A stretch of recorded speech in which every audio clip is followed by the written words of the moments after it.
Canada के प्रधानमंत्री Justin Trudeau आखिरकार अपने घर लौट गए। खालिस्तानियों के घनघोर समर्थक जस्टिन ट्रूडो 2 दिनों तक दिल्ली के अपने होटल में घर लौटने का इंतजार करते रहे। वहीं कनाडा में इस दौरान खालिस्तानी हिंदुस्तान के खिलाफ नारेबाजी करते रहे। उन्होंने वहां पर कथित खालिस्तानी रेफरेंडम पास कर दिया है। कनाडा के प्रधानमंत्री जस्टिन ट्रूडो G20 की बैठक में हिस्सा लेने जब आए होंगे तो उन्होंने सोचा भी नहीं होगा कि वो जिस हवाई जहाज से उतर रहे हैं वो न सिर्फ उन्हें बल्कि पूरे कनाडा को दुनिया के सामने शर्मिंदा कर देगा, उन्हें भारत से आसानी से जाने नहीं देगा। सोचिए, कनाडा जैसे विकसित देश का प्रधानमंत्री 2 दिनों तक विमान खराब होने की वजह से भारत में फंसा रहा, अपने देश नहीं लौट सका, जबकि G20 के बाकी सदस्य देशों के नेताओं ने अपने अपने देश पहुंचकर काम शुरू कर दिया होगा। लेकिन कनाडा के पीएम 2 दिनों तक भारत में फंसे रहे क्योंकि उनके विमान में खराबी आ गई। ये आज दोपहर की तस्वीरें हैं जिसमें भारतीय दल ने उन्हें कनाडा रवाना होने से पहले नमस्कार कर उनकी सफल यात्रा की उम्मीद जताई। ऐसा पहली बार नहीं है जब जस्टिन ट्रूडो अपना विमान खराब होने की वजह से सुर्खियों में आए हों। इससे पहले भी उनके विमान में खराबी आ चुकी है। कनाडा की मीडिया विपक्षी नेताओं का कहना है कि G20 समिट में भारत और अन्य देशों ने जस्टिन ट्रूडो को उपेक्षित किया। कनाडा के अखबार टोरंटो सन ने जस्टिन ट्रूडो और पीएम मोदी की तस्वीर छापी। इसका टाइटल दिया दिस वे आउट। अखबार ने जो तस्वीर छापी उसमें पीएम मोदी ट्रूडो से हाथ मिलाते हुए नजर आ रहे हैं, साथ ही आगे बढ़ने का इशारा कर रहे हैं। कनाडा के मुख्य विपक्षी नेता पियरे पोइलेवरे ने ट्विटर पर टोरंटो सन के फ्रंट पेज को शेयर करते हुए लिखा, पक्षपात को एक तरफ रखते हुए किसी को भी कनाडाई पीएम को बाकी दुनिया द्वारा बार बार अपमानित और कुचला हुआ देखना पसंद नहीं है। टोरंटो सन की एक अन्य खबर में दावा किया गया कि ट्रूडो G20 के नेताओं के रखे गए डिनर में शामिल नहीं हुए। हालांकि कनाडाई पीएम कार्यालय की ओर से इसके पीछे की वजह नहीं बताई गई। उधर भारत के साथ द्विपक्षीय वार्ता के दौरान प्रधानमंत्री नरेंद्र मोदी ने ट्रूडो से कनाडा में बढ़ती खालिस्तानी गतिविधियों पर लगाम लगाने के लिए कहा। इसके बावजूद 10 सितंबर को कनाडा के सरे में खालिस्तानी आतंकी पन्नू ने भारत विरोधी नारे लगाए। भारत में जस्टिन ट्रूडो की पहचान एक ऐसे नेता की है जो अपने देश में भारत विरोधियों को शह देता है। अभिव्यक्ति की आजादी के नाम पर उन्हें वो सब कुछ करने का हक देता है जो किसी भी कानून के लिहाज से ठीक नहीं है। इसीलिए भारत के बार बार समझाने और मांग करने पर भी जब जस्टिन ट्रूडो नहीं माने तो भारत में उनका विमान खराब होने पर ट्विटर पर उनके खिलाफ ट्वीट की बाढ़ आ गई। बड़ी बात यह है कि 2 दिनों तक दिल्ली में फंसे रहे जस्टिन ट्रूडो अपने होटल के अंदर ही रहे और सोमवार की जगह मंगलवार को अपने देश रवाना हुए। पिछली बार G20 में जस्टिन ट्रूडो को चीन के राष्ट्रपति शी जिनपिंग ने सरेआम झाड़ा था। इसका वीडियो सारी दुनिया में वायरल हुआ था। Everything we discussed is then leaked to the paper. That's not appropriate. 而且我们也不是那样进行的。 And that's not how the way the conversation was 如果 conducted. 有诚心，咱们就以互相尊重的态度来进行很好的沟通。 If there is 否则这个结果就不好说了。 if In there is Canada, we sincerity believe on in your part, free and open and frank dialogue, and that is what we will continue to have. We will continue to look to work constructively together, but there will be things we will disagree on, and we will have 也 to 可以 continue. 建设性，但是创造条件，创造条件。 Let's create the conditions first. 好，好，诚心，咱们就。 इस तरह पिछली बार Jinping से सार्वजनिक बहस तो इस बार अपना विमान खराब होने की वजह से जस्टिन ट्रूडो के लिए G20 अच्छा नहीं रहा। आज तक ब्यूरो। आम आदमी पार्टी के राष्ट्रीय संयोजक अरविंद केजरीवाल बुधवार से शुक्रवार तक पंजाब में रहेंगे। सबसे पहले अमृतसर में पंजाब के पहले स्कूल ऑफ एमिनेंस का उद्घाटन करेंगे, फिर जनसभा को संबोधित करेंगे। अपने 3 दिन के दौरे के दौरान केजरीवाल कई बड़े ऐलान कर सकते हैं।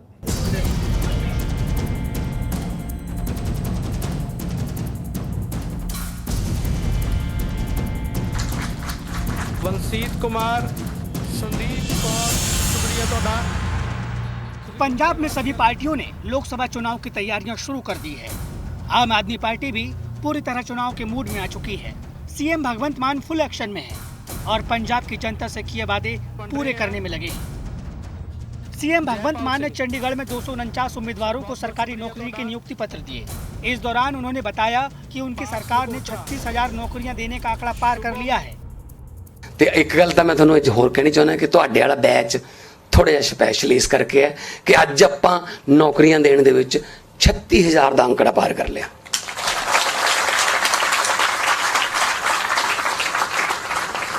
36000 97 नौकरियां हो गई अज तक, अज तुहाडे वाले 294 मिला के। लोकसभा चुनाव नजदीक हैं। इसके मद्देनजर आम आदमी पार्टी ने चुनावी वादे पूरे करने की कवायद तेज कर दी है। इसी कड़ी में आम आदमी पार्टी के कन्वीनर अरविंद केजरीवाल भी 3 दिन के दौरे पर पंजाब आ रहे हैं। बुधवार को वो सबसे पहले अमृतसर में स्कूल ऑफ एमिनेंस का उद्घाटन करेंगे, जिसे आम आदमी पार्टी शिक्षा के क्षेत्र में क्रांतिकारी बदलाव लाने के लिए बड़ी पहल बता रही है।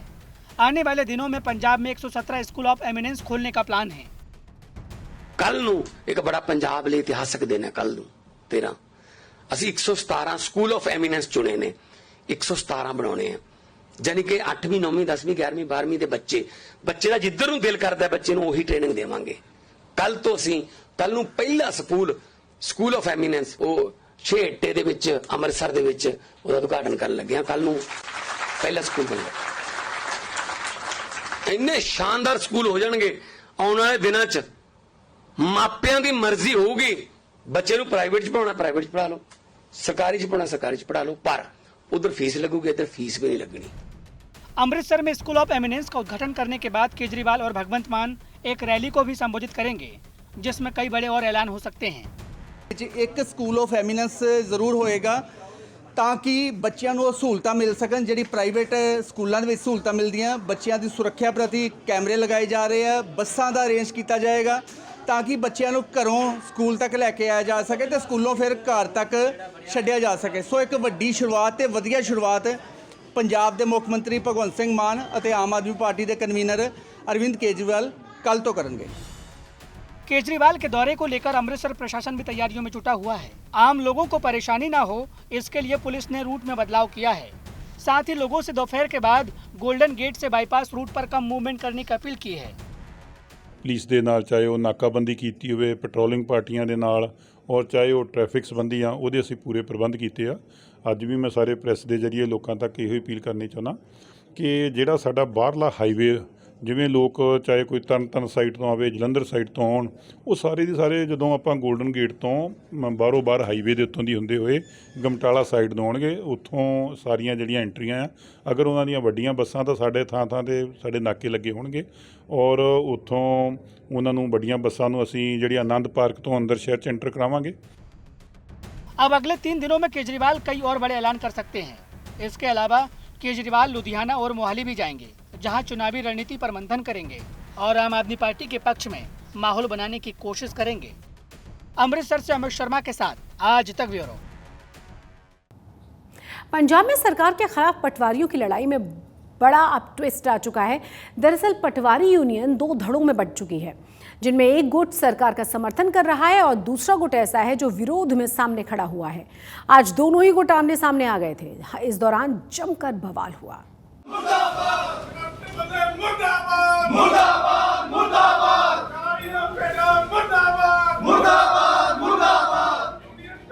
पंजाब में सरकार के खिलाफ लड़ रहे पटवारी खुद आपस में ही भिड़ गए। पटवारियों के 2 गुट आमने सामने आ गए और एक दूसरे के खिलाफ नारेबाजी करने लगे।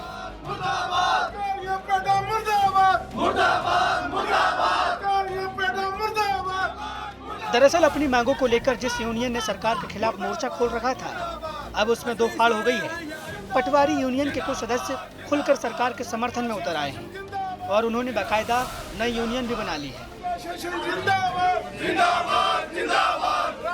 इसका ऐलान करने के लिए अमृतसर के एक होटल में प्रेस कॉन्फ्रेंस की गई। प्रेस कॉन्फ्रेंस चल ही रही थी, तभी पुरानी यूनियन के कुछ सदस्य वहां पर पहुंच गए। नई यूनियन से जुड़े लोगों के खिलाफ जमकर नारेबाजी की और उन पर आरोपों की बौछार की।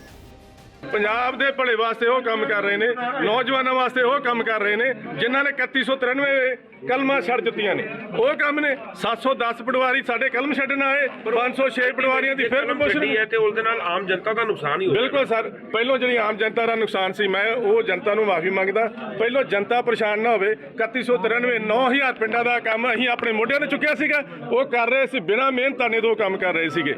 इस करके हुण असीं नौजवानों दे हक्कां नहीं लड़ रहे ने। तुसीं साडा मंग झाड़ पढ़िया होना सारे साथियों ने, ਉਹਦੇ ਵਿੱਚ ਮੰਗਾਂ ਕੀ ਨੇ? ਸਾਡੀਆਂ ਮੰਗਾਂ ਨੇ ਵੀ ਇਹਨਾਂ ਦੀ ਟ੍ਰੇਨਿੰਗ ਇਹਨਾਂ ਦੀ ਜਿਹੜੀ ਆ ਪ੍ਰਖਾਲ ਦੇ ਸਮੇਂ ਦੇ ਵਿੱਚ ਪੂਰੀ ਕੀਤੀ ਜਾਵੇ, ਇਹਨਾਂ ਨੂੰ ਬੇਸਿਕ ਪੇ ਦਿੱਤੀ ਜਾਵੇ। ਇਹੋ ਸਾਡੀਆਂ ਮੰਗਾਂ ਜੈਨੂਇਨ ਮੰਗਾਂ ਨੇ। नई पटवारी यूनियन का प्रधान जसवंत राय को बनाया गया है। वो खुलकर सरकार का समर्थन कर रहे हैं। उनका आरोप है कि नई भर्तियों के बाद भी यूनियन काम नहीं कर रही है। जो काम करना चाहते हैं उन्हें भी काम नहीं करने दिया जा रहा है। ਇਹ ਉਹ ਲੋਕ ਆ ਜਿਹੜੇ ਪੰਜਾਬ ਦੇ ਵਿੱਚ ਹੜਤਾਲ ਕਰਕੇ ਬੈਠੇ ਆ। ਪੰਜਾਬ ਦੇ ਲੋਕਾਂ ਦਾ, ਜਨਤਾ ਦਾ, ਸਰਕਾਰ ਦਾ ਕੰਮ ਨਹੀਂ ਕਰ ਰਹੇ, ਤਨਖਾਹ ਲੈ ਰਹੇ ਆ। ਅਸੀਂ ਉਹ ਲੋਕ ਆ ਜਿਹੜੇ ਅਸੀਂ ਕੰਮ ਕਰਨ ਵਾਲੇ ਲੋਕ ਆ, ਉਹ ਕੰਮ ਆਪਾਂ ਜਾਰੀ ਰੱਖਾਂਗੇ। ਇਹਨਾਂ ਨੇ ਨਹੀਂ ਕੱਢਿਆ, ਮੈਂ ਇਹਨਾਂ ਨੂੰ ਕੱਢਿਆ, ਮੈਂ ਸੱਦਿਆ ਇਹਨਾਂ ਨੂੰ, ਇਹਨਾਂ ਨੇ ਨਹੀਂ ਕੱਢਿਆ, ਮੈਂ ਸੱਦਿਆ ਇਹਨਾਂ ਨੂੰ। अमृतसर पटवारी यूनियन के सदस्यों का हंगामा देखते हुए नई यूनियन ने प्रेस कॉन्फ्रेंस को बीच में ही रोक दिया। हालात ऐसे बने कि पुलिस को बीच बचाव के लिए आना पड़ा है। ਅੱਜ ਕੋਈ ਪ੍ਰੈਸ ਕਾਨਫਰੰਸ ਬਾਰੇ ਦੱਸਿਆ, ਉਸ ਸੰਬੰਧੀ ਆਏ ਆ, ਕੋਈ ਵੈਰੀਫਾਈ ਕਰ ਰਹੇ ਆ। ਉਹਦੇ ਸੰਬੰਧੀ ਦੂਸਰੀ ਪਾਰਟੀ ਕੋਈ ਵਿਰੋਧ ਕਰਨ ਆਈ ਸੀ, ਉਹ ਪਤਾ ਕਰ ਰਹੇ ਆ। ਬਾਕੀ ਤੁਹਾਨੂੰ ਮੈਂ ਕਲੀਅਰ ਕਰਕੇ ਸਭ ਕੁਝ ਦੱਸ ਦਾਂਗੇ। अंत में न्यू पटवारी यूनियन के सदस्यों को प्रेस कॉन्फ्रेंस छोड़कर जाना ही पड़ा।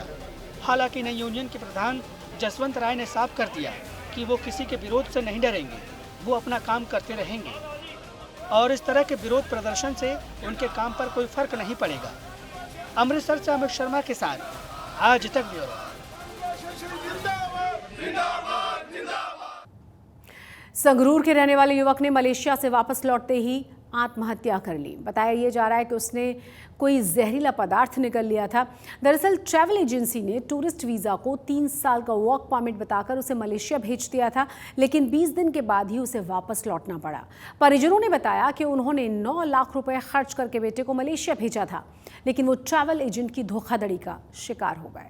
9 लाख रुपया दे के घरों सारा कुछ तोड़ता।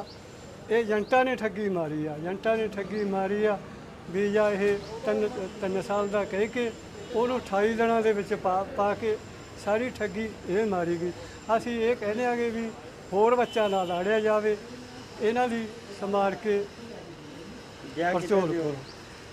ਉਹ ਘਰੋਂ ਤਾਂ 28 ਤਰੀਕ ਦਾ ਚੱਲਿਆ। ਕਿਹੜੇ ਦੇਸ਼ ਗਿਆ ਸੀ? ਮਲੇਸ਼ੀਆ ਜੀ। ਘਰੋਂ ਤਾਂ ਹੁਣ ਕਿਸ ਤਰ੍ਹਾਂ ਦੀ ਮੰਗ ਕਰਦੇ ਹੋ? ਹੁਣ ਅਸੀਂ ਮੰਗ ਇਹੀ ਕਰਦੇ ਆਂਗੇ ਵੀ ਜੇ ਇਹ ਸਾਰੀ ਸਾਨੂੰ ਇਨਸਾਫ ਹੋਣਾ ਚਾਹੀਦਾ ਜੀ। अक्टूबर के बाद पंजाब और हरियाणा में जलने वाली पराली से दिल्ली तक प्रदूषण बढ़ जाता है। हर साल राज्य सरकारें पराली को लेकर कई नियम लागू कर देती हैं, लेकिन अब तक कोई ठोस समाधान नहीं निकल पाया है।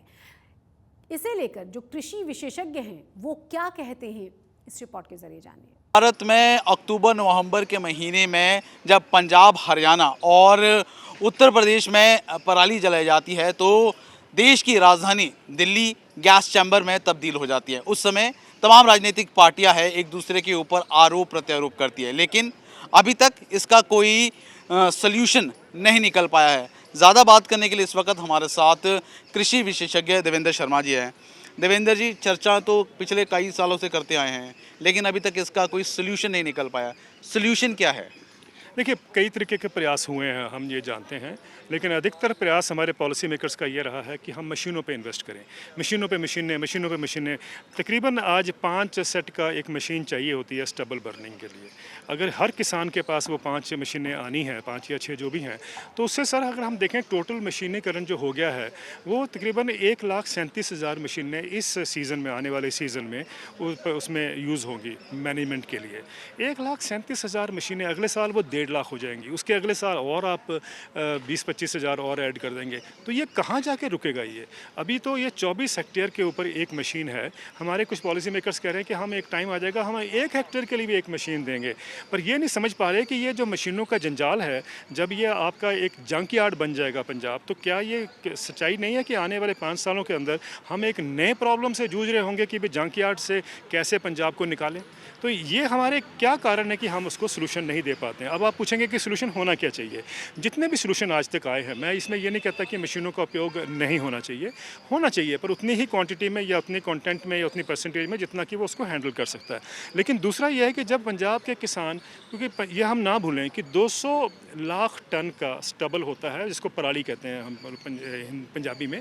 पराली जो है वो 200 लाख टन की जनरेट होती है हर सीज़न में। 200 लाख टन को मैनेज करना किसी सरकारी संस्था की रिस्पॉन्सिबिलिटी या उसके पास पास जो उसकी अवेलेबिलिटी है या उसके पास जो करने की क्षमता है वो नहीं है। प्राइवेट कंपनियां भी नहीं कर सकती हैं। जब किसान कह रहे हैं कि आप हमें एडिशनल 200 रुपये प्रति क्विंटल दे दीजिए, हम इसको मैनेज कर लेंगे, क्योंकि हमारी छोटी विंडो होती है। आपको याद है कि पैडी हार्वेस्ट के बाद 3 हफ्ते रह जाते हैं जब उसको वीट की सोइंग भी करनी है, तो वो हार्वेस्टिंग के बाद मार्केटिंग करने के बाद नेक्स्ट सोइंग करने के लिए टाइम कम है, तो सबसे आसान तरीका की आग लगा दी उसने। तो लेकिन उसको एड्रेस करने के लिए मुझे लगता है कि क्या कारण है कि हम मशीनों में तो खर्चा करने को तैयार हैं, लेकिन हम ह्यूमन इन्वेस्टमेंट, कैपिटल इन्वेस्टमेंट जो होनी चाहिए उसको करने पे हम लोग अपने आप को हेल्पलेस मान रहे हैं, या पॉलिसी मेकर सोचते हैं कि ऐसा नहीं होना चाहिए। तो ये थे हमारे साथ कृषि विशेषज्ञ देवेंद्र शर्मा जी। साफ तौर पे उनका कहना है कि ज़्यादा टेक्नोलॉजी की उपयोग ना करें, क्योंकि ज़्यादा टेक्नोलॉजी यानी मशीन्स का उपयोग करने से कहीं ना कहीं है जो स्टबल के लिए हम मशीन यूज़ कर रहे हैं उससे जंक यार्ड है वो बन सकता है। वीडियो जर्नलिस्ट गिरीश दुर्गापाल के साथ ललित शर्मा, चंडीगढ़। अब बात नए संसद भवन से जुड़ी हुई नई सियासत की। 18 सितंबर से संसद का विशेष सत्र शुरू हो रहा है। 19 सितंबर से विधिवत पूजा के साथ नई संसद भवन में कार्यवाही चलेगी। नए संसद भवन में जाते ही वहां के कर्मचारियों की ड्रेस भी बदल जाएगी, लेकिन विपक्षी नेताओं ने इस नई ड्रेस पर बने कमल के निशान को सियासी मुद्दा बना दिया है।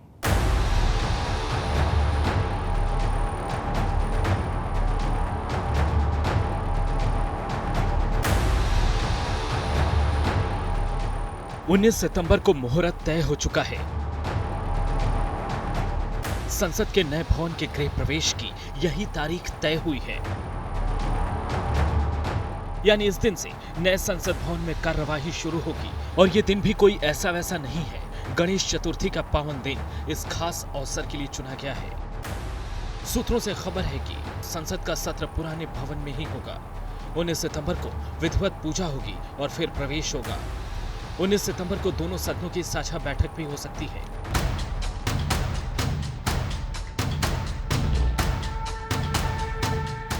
संसद का भवन नया है, एक नई शुरुआत हो रही है, नया अध्याय खोला जा रहा है, तो संसद के कर्मचारियों की पोशाक भी नई बनाई जा रही है। संसद भवन के कर्मचारियों के लिए नई पोशाक डिजाइन की गई है। National institute of fashion technology यानी निफ्ट ने इसे डिजाइन किया है। संसदीय सचिवालय के कर्मचारी अब बंद गले का सूट नहीं पहनेंगे। बंद गले के सूट की जगह रानी या गहरे गुलाबी रंग की नेहरू जैकेट दी जाएगी। उनके शर्ट भी गहरे गुलाबी रंग के होंगे जिन पर कमल का फूल बना होगा। संसद के कर्मचारी अब खाकी रंग की पैंट पहनेंगे। लिबास में बदलाव के दायरे में दोनों सदनों के मार्शल भी आएंगे। उनकी ड्रेस भी बदली जा सकती है। अब संसद के मार्शल मणिपुरी पगड़ी पहनेंगे। संसद भवन के सुरक्षा कर्मचारियों की वेशभूषा भी बदली जाएगी। अब तक वे सफारी सूट पहनते आए हैं, उनकी जगह उन्हें सैनिकों की तरह कैमोफ्लेज ड्रेस दी जाएगी। बदलाव नया है। अब इस नए बदलाव का ऐलान भी हो गया है, लेकिन विपक्षी दलों के नेताओं को आपत्ति है कि संसद के कर्मचारियों के कपड़ों पर कमल के फूल की आकृति जैसी दिख रहा डिजाइन क्यों बनाया गया। कहा जा रहा है कि उसके ऊपर कमल के फूल बने हुए हैं। भारतीय जनता पार्टी बार बार कहती है कि हम राजनीति नहीं करते, तो आप तो पार्लियामेंट के अंदर घुस के राजनीति कर रहे हैं।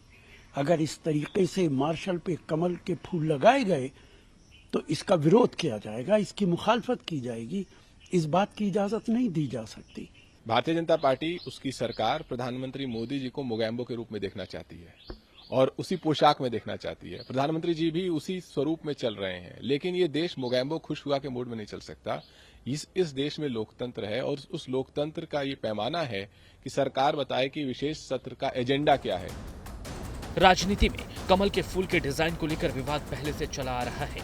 ममता बनर्जी ने G20 के लोगो में भी कमल फूल के डिजाइन को लेकर सवाल उठाए थे और इस आयोजन के पीछे राजनीति का आरोप लगाया था।